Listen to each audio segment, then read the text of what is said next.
Imagine um cenário de montanhas verdejantes e vales profundos, onde a bruma matinal cobre um povo que por séculos foi conhecido pela sua resiliência e amor pela liberdade.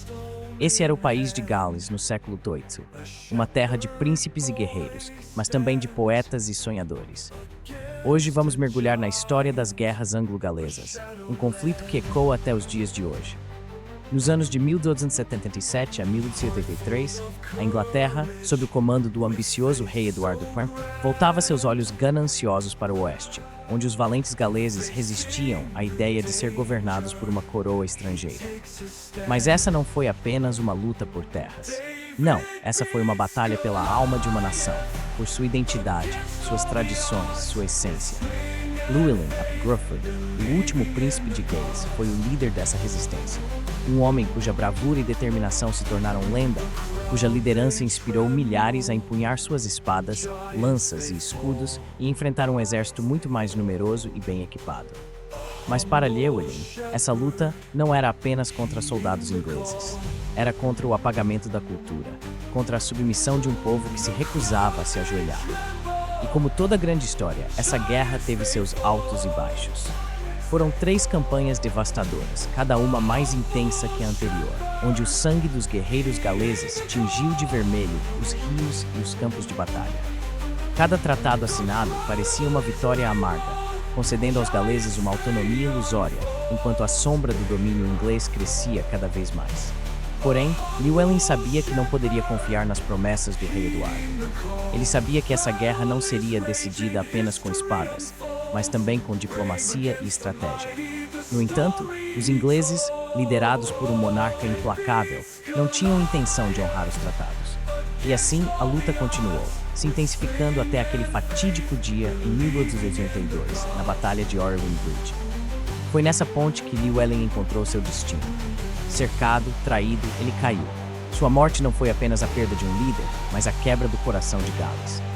A notícia se espalhou como um incêndio, e com ela o desespero. Mas onde muitos viram o fim, o irmão de Llewellyn, Dafydd ap Gruffudd, viu uma oportunidade para continuar a luta. Ele sabia que a morte de seu irmão não podia ser em vão. Dafydd continuou a resistência, mas a maré já havia virado a favor dos ingleses. E em 1283, capturado e brutalmente executado, Dafydd se tornou o último galês a desafiar Eduardo I. Com sua morte, a Inglaterra finalmente teve o controle total sobre o país de Gales, dividindo a terra em condados e impondo suas leis, na tentativa de apagar uma nação milenar. Mas os galeses são um povo resiliente. Apesar da derrota militar, eles mantiveram sua língua, sua religião, suas tradições. E, acima de tudo, mantiveram viva a chama da liberdade. Ao longo dos séculos, Gales continuou a lutar, não com armas, mas com cultura, com música, com poesia. Eles entenderam que a verdadeira batalha nunca termina, porque a identidade de um povo não pode ser subjugada por correntes ou tratados. E aqui estamos, séculos depois, lembrando dessa história. Uma história que nos ensina que o espírito de resistência é indomável, e mesmo na derrota, há vitória. Llewellyn ap Gruffudd não morreu em vão, porque a sua luta pela alma de Gales ainda ressoa em cada palavra falada em galês, em cada canção, em cada poema. O legado das guerras anglo-galesas é um lembrete poderoso de que a liberdade, a verdadeira liberdade, não é algo que pode ser conquistado ou perdido em uma batalha. É algo que vive no coração e na mente de um povo. E enquanto houver alguém disposto a lutar, seja com uma espada ou com uma caneta, essa liberdade nunca poderá ser totalmente extinta. Conclusão. As guerras anglo-galesas foram mais do que um conflito militar. Foram uma batalha pela identidade, pela cultura e pela alma de uma nação.